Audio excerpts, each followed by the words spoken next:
So ọkụ gbam from here and up, then while my mother aki anabo, not be anabo. Ọkụ suwe gbam my mother. So the only thing I could remember was I was saying, mommy, mao. My mother needs na panic. My father just nolo. Ne. So my mother needs na marang. So my mother rush na freezer. Wef teche akwani ne die bao. Kuwacha am naro. And it was a heavy downpour night. So the next thing was camputazi na palo. My father said nola na abazumoto imago nola na cushion palo. My father and my mother una panic. She was even naked because my mother always yona hota. So calmly, I went voice generator. So my mother was saying, Daddy ke buja mo. My father said no 2 minutes nyayara nyangomoto. It was that he doesn't even know what he's doing again. So lucky for us, my dad's mechanic, not only a divorce agent, why be na St. Phillips, Papa will be a Julubosa. Definitely he will say this. Or what was say Fabina the first flat, a wet boy, say abia, ka obulu motum, obulu motie, bujem no, we don't see a rebu, kiabulun kenyawa. So a case we bulu them that night. Bulumo after Mbawa, there was no much motor on the road now, and it was raining. The road were still good. So after about 15 to 20 minutes, despite it was a rainy night, even with na EN hospital Ogide.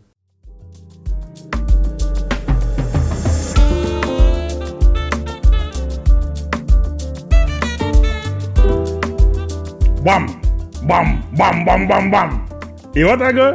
And I say on one of the biggest, one of the most controversial, one of the most talked about podcast in the whole of Southeast. One Bam. We are coming to you through Young Content Factory. I'm Dr. Dogbobo. And I sure I know what ndi nwere ike eji anani, ndi nwere onu eji ekwu okwu, anu nwere obi. If you no get mine open but day, I na-akpọtala unu ndị nwe one or two things ha ga-agwa unu to inspire you ma ọ bụrụ ndị oyibo ka ịmụta ihe ndị nwekwara one or two things bụ na agwa gị efu na ife na-eme n'ụwa. Ghọtago? Tata anyị nwere onye ndị ọcha na-akpọ a born survivor. Onye ụmụ n'iru akwụkwọ ọkụ gbalị ọkụ agbasị anya omepụta bụrụ mmadụ. Biko nụ ka anyị nabata nụ Maazị K. Obum Collins. Ezigbo mmadụ ka efere eme biko ka m hapụ ya ka o were aka akọwala anyị. Nna kedu onye bụ biko? Okay, mebidogodi na ikene gị na ndị otu gị na ohere inye m n'ụbọchị taa maka ịma ife niile abụrụkwanụ oyibo. Ịghọtago, anyị ga-eji nwayọ butue n'asụsụ nke anyị egori ego. Ịghọtago.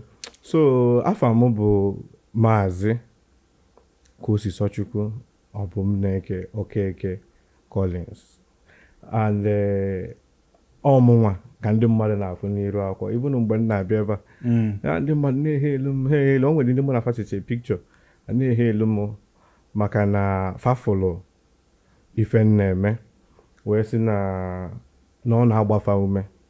And nke ịbụ ọ dịkwa n'ime bụ na gbama ana m esokwa enenye na-afụkwa ife ị na-eme na ya bụ iru akwụkwọ na-akụzikwa elu ndị mmadụ ife fa na-amụta mana ka isi wee kwu bụrụkwa mmadụ niile nwere obi maka nke anụnwa bụ etinye ọ na-aba ụwa niile a na-enene etinye ọ da-agba m.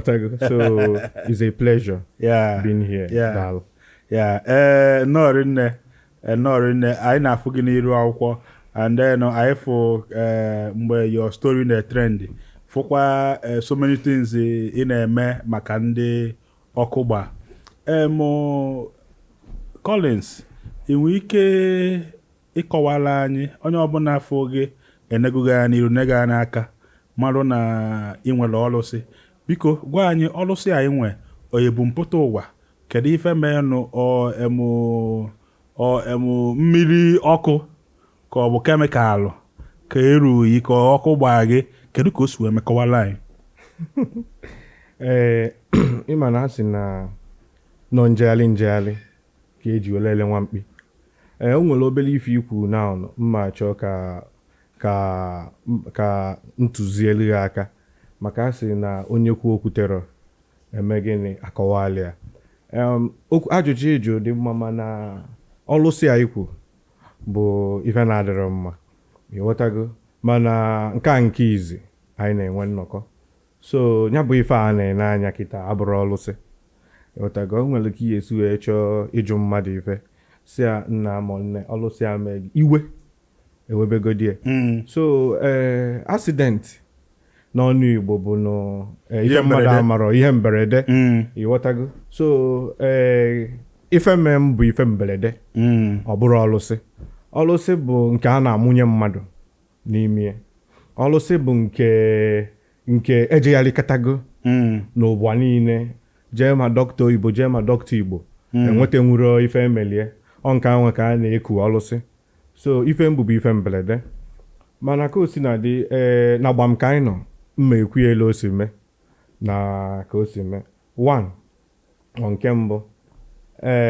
ife mee summarily ma ọ bụ ndị sụlụ oyibo bụ burns. Burns bụ ọkụ ọgbụgba and burns can be in several forms. It can be from acid bath, it can be from explosion, kerosene, fuel, gas, and then a whole lot of form.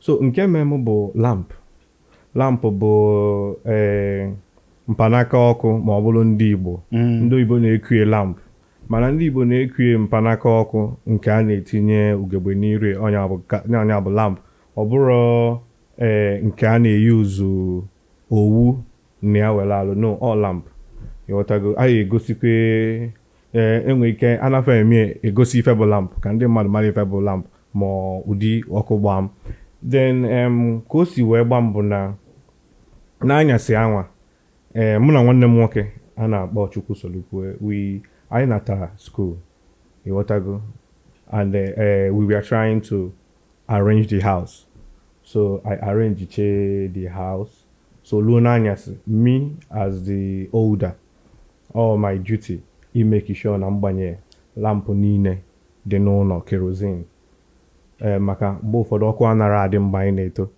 so that n'anyasị onwere onye chọrọ ije use toilet ma onye chọrọ ize onwe ka ọ fụ ụzọ gaa na the walkway wee banye na toilet. So that fateful night aka m na-echeta ya ka ụnya agbanyeche m lampụ anwa kerosene ịmago debie so mpụtakwa notice na the lamp ọ bụ ndị use go lamp very well ihe notice na onwe mgbe ya bụ ịgbanye lamp gbanyecha ịpụta lamp a na-eti ọ na-eme pam pam pam ịghọtago so ụmụazị mgbe anyị na-eto anyị na-adị very sharp in grabbing what our parents do. I will still come to that. So mgbe ụfọdụ lamp na-eme ife anwa my mother ma my father pụta fa bunitie enu fa emenya otu a mekwe otu a debekwe ọkwụsị mgbe ụfọdụ fa jee na ya ebe ahụ esi agbanite owu ya fa gbanitie fa agbatuo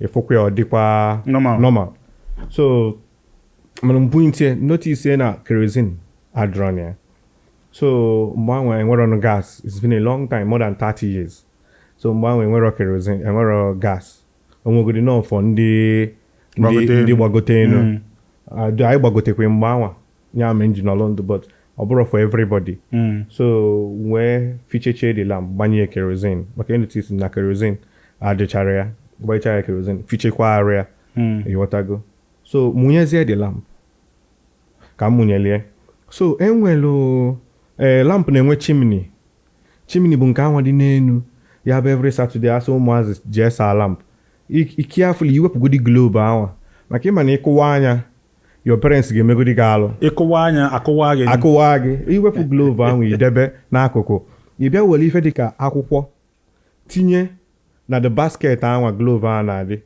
wenye aka lamp ahụ enu then ị bịa jidezie aka na that chimney ịdọnye enye enu ome kpam that kpam ahụ ọ na-eme amarọ m spring dị n'ime amarọ m ka o si return but that force ahụ na-eji return if something like coals na-adị like a compounded dust na-adị n'elu that lamp. The more ị na-agba ya, the more ka ọ na-adapụtacha.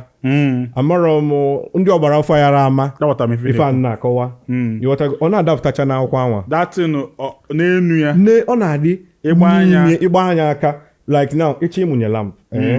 Ịpịa anụ n'akụkụ ya, that na-ebunikwu enu the globe. Then ọ bụ na ịchọ iwepụta globe, ijiri aka gị donite ya enu, bend that globe back, wee wepụta. So all that thing ka a na-eku chimney. So all that chimney anwa enwelu suit. Like when I was living in Port Harcourt, don't if I na-eku black suit there. If you sacha moto gị now pụta ụtụtụ metụ ya, you will see how thick that suit dị. So nke na-adị na lamp na-adị more compounded. Ụfọdụ na-adapụta buo ibu. Mana akwụkwọ anwa itielie ya, ị ga na-afụ ya na ọ na-adapụta n'elu akwụkwọ anwa. So ife mere n'anyasị anwa bụ kerosene, agba ichekwa kerosene mụnye lamp ọ na-enwu ọfụma. So in a process ka m buluzie the lamp debe n'ana. So ọ dị ka forcefully ikie ji metụ n'ana ka ofu suit anwa ji si n'enu danyezie n'ime the globe. And otu ọ danye na the globe due to na ọ bụlụgo kedu ka m esu ekwie a dust. So or reacts there with the wick anwa wee mezie the ọkụ bịa nwubezie n'ime the globe. So nwesi oke since and ịma mgbe anyị na-eto anyị too n'egwu Chineke, our father bụ ime any small thing nọ ike gị ọgwa gị ka ike gị ga-adị. So in a process of ka m buluzie the lamp, ka m gbanizie ya enu fụnyụọ ya ka ọ nyụgodi ka amala nke a na-aya maka o sibego already. So mgbe ntezie the lamp gbanizie ya ka m fụzie ya, ọnụ na-afụzi ya ka ọ nyụọ dị ọkụ banye n'ime the globe pụta n'elu the chimney, warm na pyjamas because I was wearing my pyjamas up and down. So ka ọkụ wụzim na the pyjamas, I was not HSC compliance. Mgbe ahụ amara mma nwee ife ya na-eku HSC.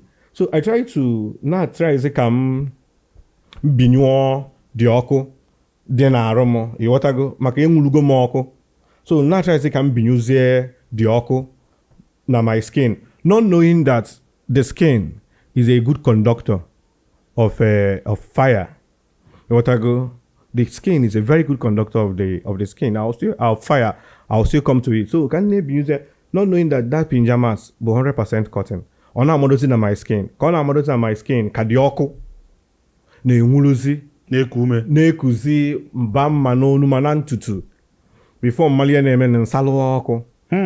So mgbe nsalụzi dị ọkụ, we had our individual rooms. Mgbe anyị pempe nwere m ofu mụ na Chiso na-eche, Meso na onye nke ọzọ nwere ofu, my father na my mother nwere ofu, our steward nwere ofu. So anyị nweche our individual separate rooms. So mgbe my father ji wee nụzie isi ife na-akpọchazinụ n'anyasị anwa because it happened on a cold night. Ọ dịka ọsụ ya na-esi. Ọ bụrụ ọsụ ya, ọ bụrụ na iligo ọ bụrụ na ịtago anụ mkpi. Anụ ewu. Ewu is different. Enwelu mkpi. Mkpi and ewu abụrụ ofu. Mkpi bụ nke ya bụ iwere esiche ofe. Iku n'itie ịma na nke a bụ anụ mkpi. Anụ ewu anara enwe ọdọ ka anụ mkpi na-ekwu gị abụ na nwunye ewu no because mba normal ewu na ewu is a he goat. No, mkpi abụrụ he goat. Mkpi dị different. Enwelu nke a na-akpọ mkpi ebunu. Yes, ebunu bụ nke na-esi. Yes, ebunu. Yes. Enwekwa nwoke ewu bụkwa normal ewu. But mkpi bụ that one ya bụ ọ gafee gị inu isie. So I was smelling like that. So I can't relate. So when my father ji rush zia fozia mụ ka nsalụlụ ọkụ. So dozia mụ n'aka. Mgbe o ji adozi m n'aka aka eghego. So mgbe o ji dozia mụ, my skin pull down to this place. It was just bones. It was what I had was my doctor, Dr.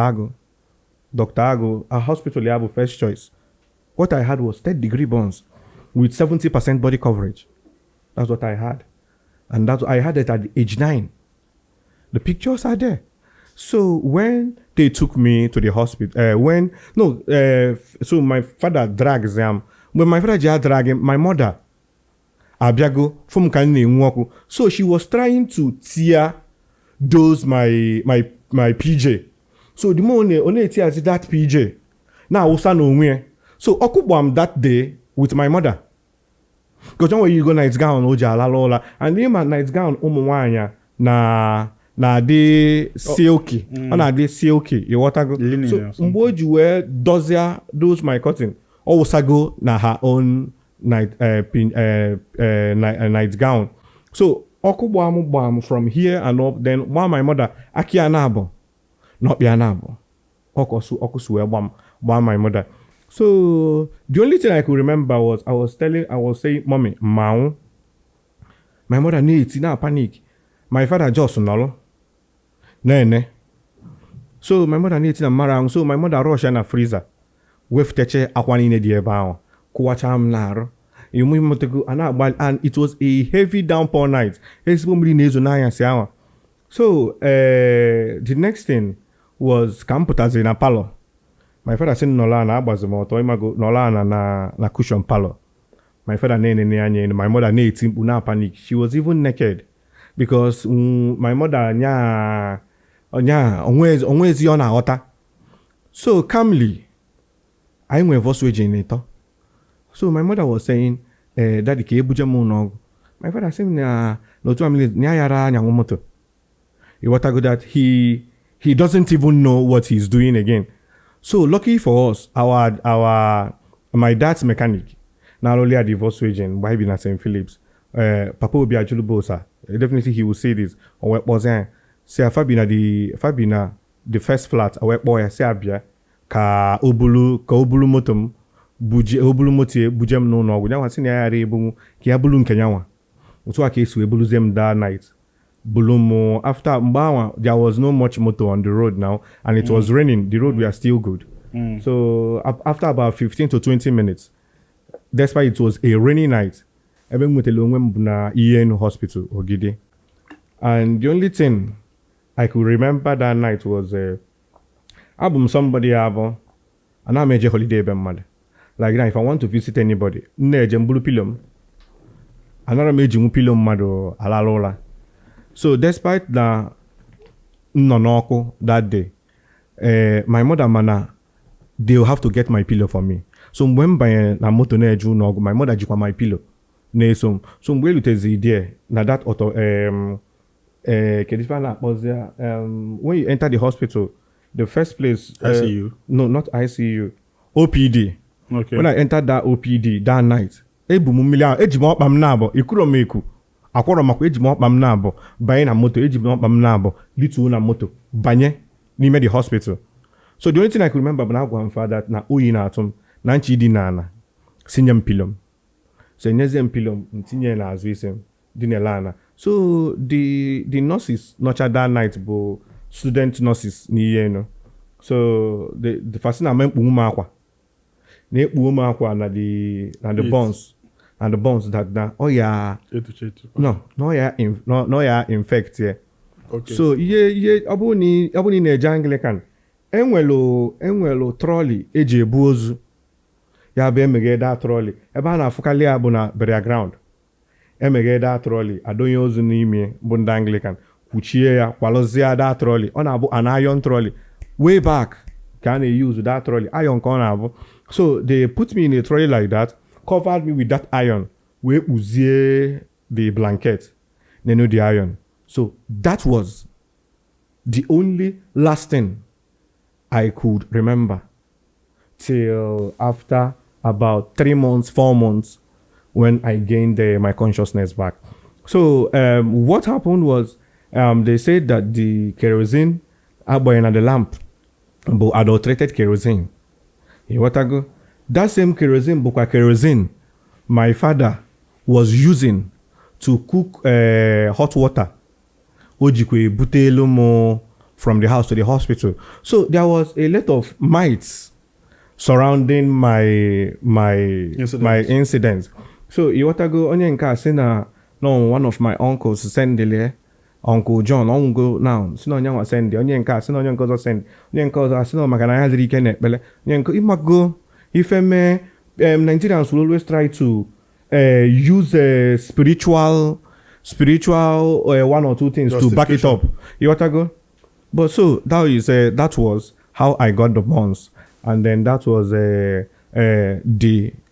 that was how I got the bonds, and then you can still proceed. I found pictures again, and then when for pictures again, I can't get like it was like normal, and then it was just like all the konye okochalacha. Yeah. Because Africa pictures here, all the konye your face was normal. Yeah. Kedi he mezin ojuwe akage juwe mo bend is here. Then and watch out some scars and even on your face. Can you hear the thing? Okay. Thank you.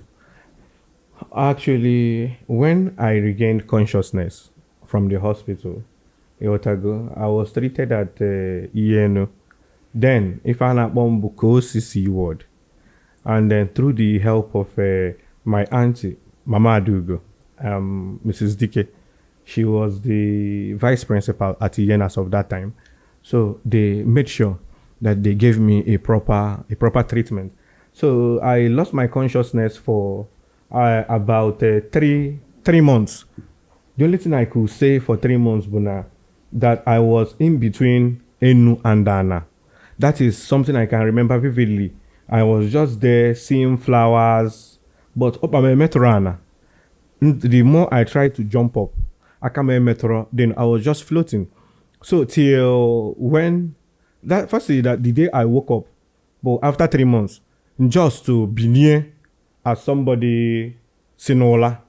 Because the last thing I could remember, or probably that should be my mental processes, but that lamp, Debe, I'll go and sleep in order for me to wake up the next day. Jeba. You know, people who go psychology who understand what I'm trying to say. So they said the first thing kubuna nambia binye the next thing which so bia kai na enyala assignment I submitted today.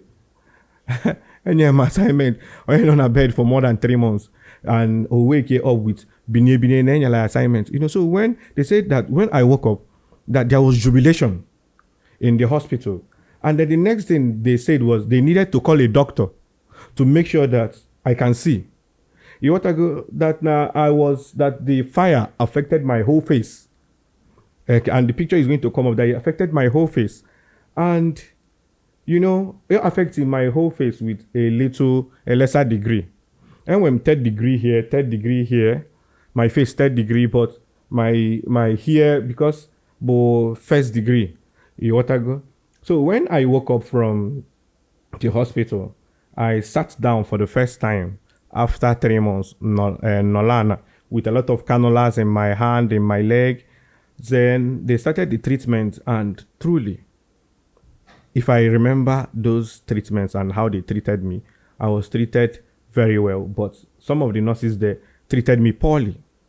And I'll still talk about it for other people. Hospital? Yes, in hospital, Ogide. The administrator there, may he say rest in peace. I learned he's late now. You know, they tried as much as possible to make sure that I was treated well. But some of the nurses there, the staffs they had then, I still know their names. They treated me poorly, okay, because they come to work with their family problem, you know. And then it was one of those incidents that my father told them that if anything happens to me, they are going to get sued.